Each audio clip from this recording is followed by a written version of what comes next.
Hey, I'm Todd Brown, and I make these videos because I want you to rip on race day. Alrighty, the difference between racing for the win and racing for victory. I had one plan today, victory. Friday, I winged it on the time trial. Yesterday, I raced to win, and today I went for the victory, which is unlike winning. In fact, for me, it's a completely different mentality. Winning is about hedging and managing and strategy and doing what it takes, a little bit of luck and nothing more, right? No more effort than needed to win. That's nice, but nowhere near as satisfactory as the feeling of knowing there was nothing more to give, vanquishing my fears of losing and risking everything. This is victory regardless of the outcome. I woke up with this mental image of a greased pig just wreaking havoc and uncontrollable, running all over the place. I can't imagine a better vision. Of course, it's easy to feel that way after a great night of sleep in an outstanding hotel before the first stomp on the pedals. Insert this. Surfer Girl turned in all my points to stay at the lows, and why not? It was totally worth it. My warm-up was spot on this time, 1 hour, 45 minutes easy on the pedals, 15 minutes bringing the heart rate up and stoking the fires. For some reason, I lined up at the back of the pack, even though I predicted it would start out hard. Heck, that was even my thought the day before hatching my plan to go on the 7th lap. So I got to spend the first mile or so just pinning it and chasing and hustling my Lycra buns up to the front. 5 laps, I went with every attack, or I let it go and bridged up, or I pushed when things slowed down. I really wanted to make it hard. I wanted us to suffer. I wanted the teams to work, and I wanted to tire out the sprinters.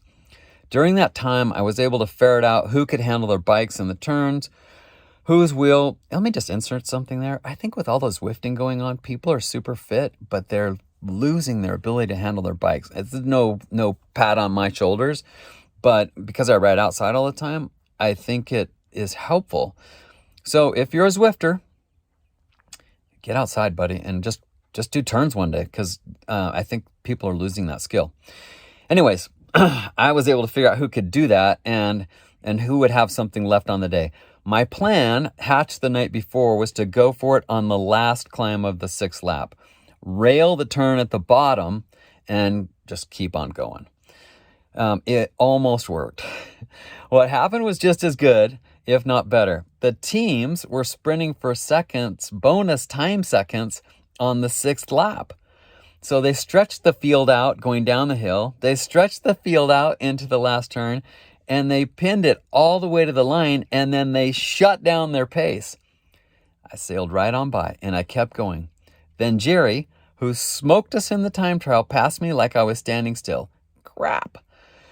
I looked back. I had a good gap. Jerry was pulling away. I buried myself to catch up and eased up a bit. Credit to Jerry. That was super cool. I don't know if he would have stayed alone. He's freaking stud. But I know we had a hell of a lot better chance if we went together.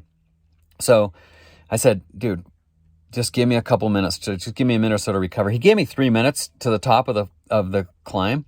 And as I'm pulling through, I look back and I see a white jersey latched on. I'm thinking, damn it, they caught us. No, it's yesterday's hero, Gary. I can't believe he made it across the gap. We have a good 15 seconds now, and we are rolling and rotating. It is on. We're smooth, committed, greased pigs on the loose. Into the bell lap, we have nearly 10 seconds. That 7th lap was the fastest of the day for me. Gary is gassed. Hang on, bro, recover. Gary is struggling. We couldn't wait, but it was cool if Gary needed to skip pulls. I was totally fine with it, and I think Jerry would have been too. It was just too much. Jerry is such a powerhouse uphill. It's just a battle staying on his wheel. With 2K to go, we still had 20 seconds. We started the mile or so downhill to the last turn. This is really where we could lose a lot of time. The bunch was anxious to pull us back. Some wanted to hang on to their GC positions because Jerry, right, he's going to get seconds as well as time. And some wanted to win the stage. Well, they'd have to wait another day. With 300 meters to go out of the last turn, it's a drag race for the line, and today was that rare, and I do mean rare instance, where victory comes with a win. Let me just insert something here. This was a special win for me. The last time I've won in a breakaway like that was when Trevor, our youngest, was like a baby. So it's been 30 years. I haven't done a lot of racing between now and then, so that's something to consider. However, the thing I wanted to make is I did it the same way. That race was a win and out race. So with 2 laps to go, they had a preem lap. I went with the guy, I let him win the preem, and I just kept on going. So I had 2 laps, same thing as like this race, and I held him off. It was just me in that time. I remember looking down and seeing a heart rate of 207. Never seen that again. But it was just a really cool thing, and I appreciate you letting me just tell you about it. Here's some insights. The first race in quite a while where I felt this good.